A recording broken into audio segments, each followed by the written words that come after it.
Good day, beautiful people. How are you? It's been raining the whole day here in Japan, and I want to share to you my favorite strawberry flavored snacks. So here we go. Let's see. This is the strawberry tart. One of my favorite actually. Natikman ko na siya guys. It's sobrang sarap talaga. And of course, the strawberry donuts. Yan. Medyo may katamisan siya guys. Pero pwede mo naman siyang kainin sometimes. Huwag naman araw-araw para hindi tayo ma-diabetes. And also the strawberry cranberry pound cake. Diba? Medyo may kamahalan kaya pwede nyo yung i-award paminsan-minsan sa ating mga sarili, diba? For the hard work na ginagawa natin every day. So that's it guys. Ang sarap diba? Oh, ayan pa. Very yummy. Strawberry cream. Yan guys. Isa lang ang kaya ko dyan kasi medyo may katamisan siya. Kaya pwede mo siya talagang bilhin. Sometimes lang talaga. Paminsan-minsan lang. Yan. Good for desserts. Yung mga desserts na yan. If you have no budget or nagpa-budget kayo, pwede nyo siyang bilhin.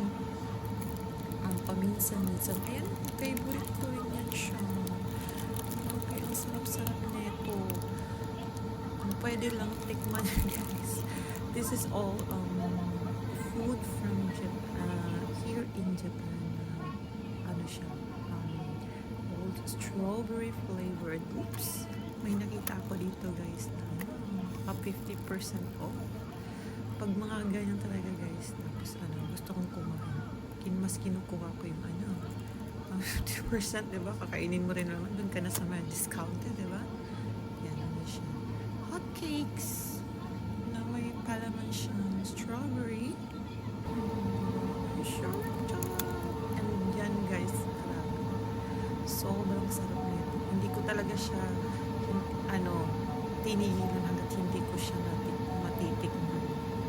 Medyo may kamahalan siya pero sulit, di ba? Ano ba namang bumili ka ng paminsan-minsan? Award mo sa sarili mo. That's why, dapat good food. Eat good food para happy. Kung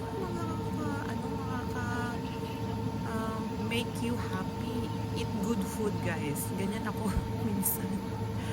Good food will also make me happy. Makes me happy. So, choose natin. Oh, diba? Ayan guys. Mga chocolates na one of my favorites flavored chocolates ay yung strawberry talaga guys. The best talaga ang strawberry.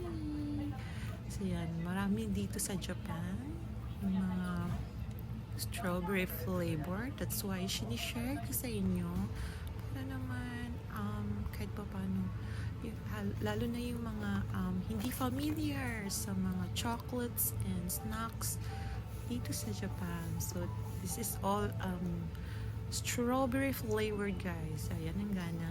Pink chocolate. Yes. Sorry. And my boys, of course. Pag strawberry, talagang ang kulay is pink. So, yan, strawberry chocolates. Ang dami chocolates, guys. And that's it. Mahilig ako sa mga, talaga. Mahilig ako sa chocolates. Pwede naman kayong kumain everyday ng chocolates. Huwag lang marami. Yung tikim-tikim lang siya. Pwede, nakasealed yan siya, guys. Actually, pag bibili ka niyan, yan siya, ziplock. Pwede mo siyang buksan, pero tapos kakain ka ng konti, pwede mo naman siyang i-sealed. And one of my favorites, the Cookie strawberry flavor. Oh, ayan. Gusto ko talaga yan, yung Cookie na yan, yung strawberry flavor. Well, actually, gusto ko lahat ng flavor ng Cookie.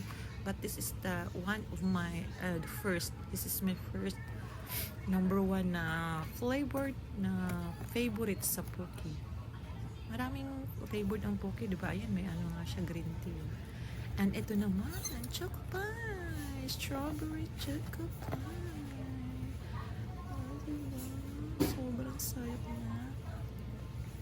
Actually, sila lahat guys is mga sweets. Hindi naman porket favorite nyo ang mga sweets, kailangan ng kumain ng marami at kakain ka ng marami and then araw-araw. Yes, pwede na siya araw-araw, but lang, eat moderately. Ganon. May ganon. May ganon tayo, guys. Lalo na yung mga chocolates. Oh my goodness. So, matikman nyo ang all the strawberry flavored snack here in Japan. Oh my goodness. Hindi nyo mahihindian, guys.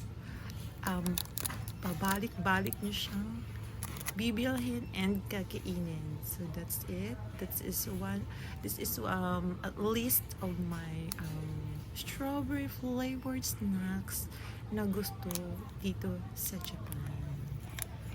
So sana na-enjoy nyo ang aking video na to. Ayan, panda, ang cute, diba? Panda, and that's the choco corn strawberry mini shimi. Diba? Naka-start. May mga ganun din yan siya. Mga flavored snacks. Actually, mas masarap kumain lalo na this rainy days. Thank you!